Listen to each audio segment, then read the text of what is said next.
Exode 19. Le 3e mois après leur sortie du pays d'Égypte, les enfants d'Israël arrivèrent ce jour-là au désert de Sinaï. Étant partis de Réphidim, ils arrivèrent au désert de Sinaï, et ils campèrent dans le désert. Israël campa là, vis-à-vis de la montagne. Moïse monta vers Dieu, et l'Éternel l'appela du haut de la montagne en disant : « Tu parleras ainsi à la maison de Jacob, et tu diras aux enfants d'Israël : Vous avez vu ce que j'ai fait à l'Égypte, et comment je vous ai portés sur des ailes d'aigle et amenés vers moi. Maintenant, si vous écoutez ma voix, et si vous gardez mon alliance, vous m'appartiendrez entre tous les peuples, car toute la terre est à moi.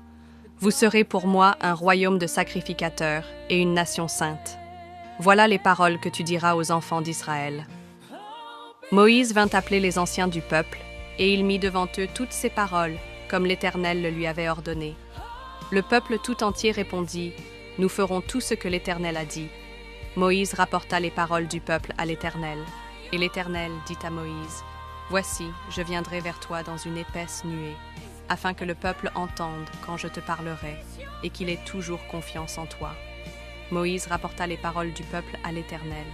Et l'Éternel dit à Moïse : « Va vers le peuple, sanctifie-les aujourd'hui et demain, qu'ils lavent leurs vêtements, qu'ils soient prêts pour le 3e jour, car le 3e jour, l'Éternel descendra, aux yeux de tout le peuple, sur la montagne de Sinaï. Tu fixeras au peuple des limites tout alentour, et tu diras : Gardez-vous de monter sur la montagne ou d'en toucher le bord. Quiconque touchera la montagne sera puni de mort. On ne mettra pas la main sur lui, mais on le lapidera ou on le percera de flèches. Animal ou homme, il ne vivra point. Quand la trompette sonnera, ils s'avanceront près de la montagne.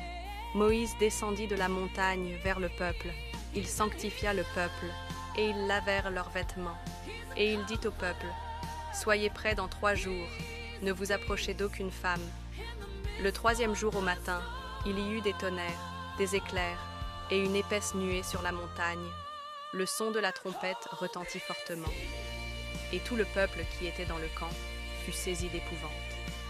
Moïse fit sortir le peuple du camp à la rencontre de Dieu, et ils se placèrent au bas de la montagne. La montagne de Sinaï était toute enfumée, parce que l'Éternel y était descendu au milieu du feu. Cette fumée s'élevait comme la fumée d'une fournaise, et toute la montagne tremblait avec violence. Le son de la trompette retentissait de plus en plus fortement. Moïse parlait, et Dieu lui répondait à haute voix. Ainsi, l'Éternel descendit sur la montagne de Sinaï, sur le sommet de la montagne. L'Éternel appela Moïse sur le sommet de la montagne, et Moïse monta. L'Éternel dit à Moïse : « Descends, fais au peuple la défense expresse de se précipiter vers l'Éternel pour regarder, de peur qu'un grand nombre d'entre eux ne périssent. Que les sacrificateurs qui s'approchent de l'Éternel se sanctifient aussi, de peur que l'Éternel ne les frappe de mort. » Moïse dit à l'Éternel : « Le peuple ne pourra pas monter sur la montagne de Sinaï, car tu nous en as fait la défense expresse, en disant : Fixe des limites autour de la montagne, et sanctifie-la. » L'Éternel lui dit : « Va, descends, tu monteras ensuite avec Aaron, mais que les sacrificateurs et le peuple ne se précipitent point pour monter vers l'Éternel, de peur qu'il ne les frappe de mort. » Moïse descendit vers le peuple et lui dit ces choses. Exode 20. Alors Dieu prononça toutes ces paroles, en disant : « Je suis l'Éternel, ton Dieu, qui t'ai fait sortir du pays d'Égypte, de la maison de servitude.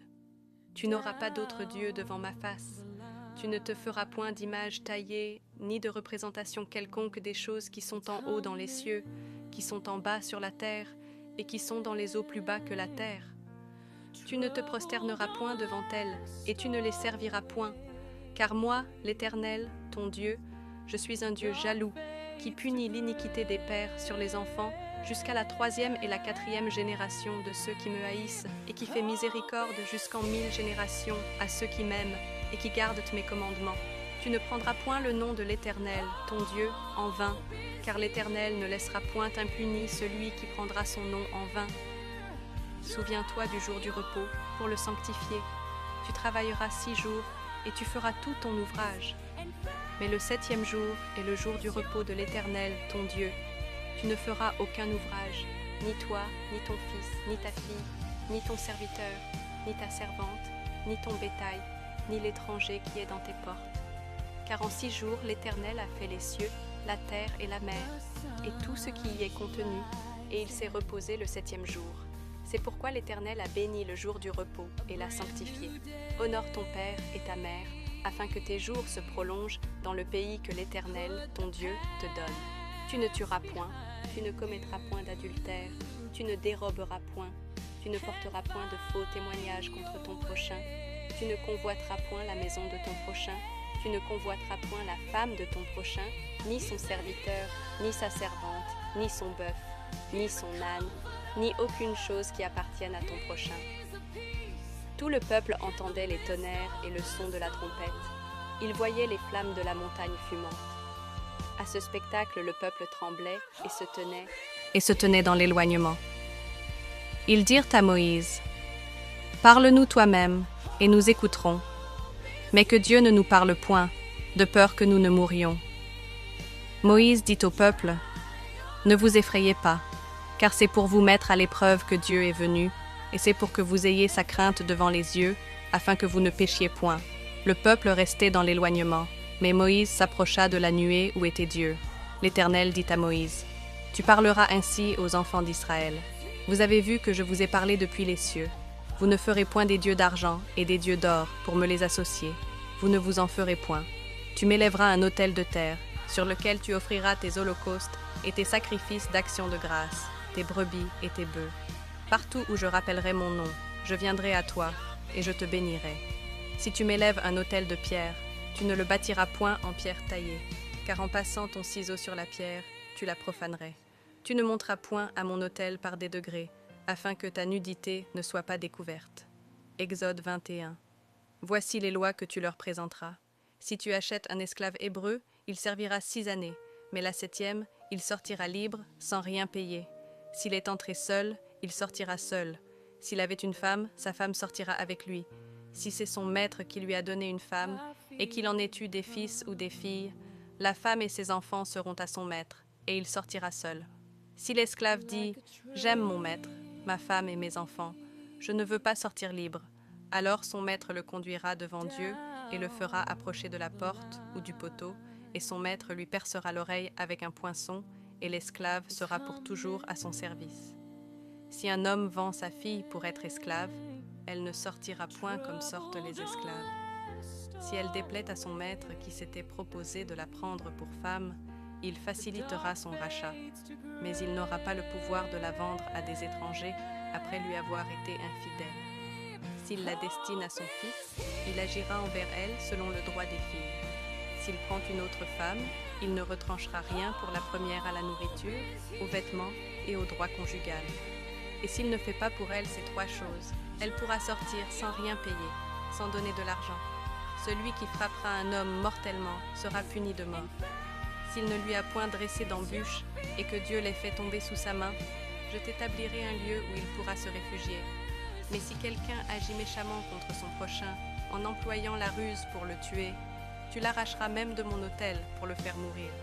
Celui qui frappera son père ou sa mère sera puni de mort. Celui qui dérobera un homme et qui l'aura vendu ou retenu entre ses mains sera puni de mort. Celui qui maudira son père ou sa mère sera puni de mort.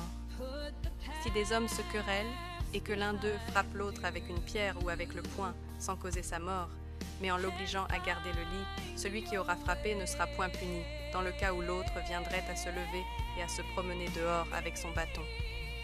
Seulement, il le dédommagera de son interruption de travail, et il le fera soigner jusqu'à sa guérison. Si un homme frappe du bâton son esclave, homme ou femme, et que l'esclave meurt sous sa main, le maître sera puni. Mais s'il survit un jour ou 2, le maître ne sera point puni, car c'est son argent. Si des hommes se querellent, et qu'ils heurtent une femme enceinte, et la fassent accoucher, sans autre accident, ils seront punis d'une amende imposée par le mari de la femme, et qu'ils paieront devant les juges. Mais s'il y a un accident, tu donneras vie pour vie, œil pour œil, dent pour dent, main pour main, pied pour pied, brûlure pour brûlure, blessure pour blessure, meurtrissure pour meurtrissure.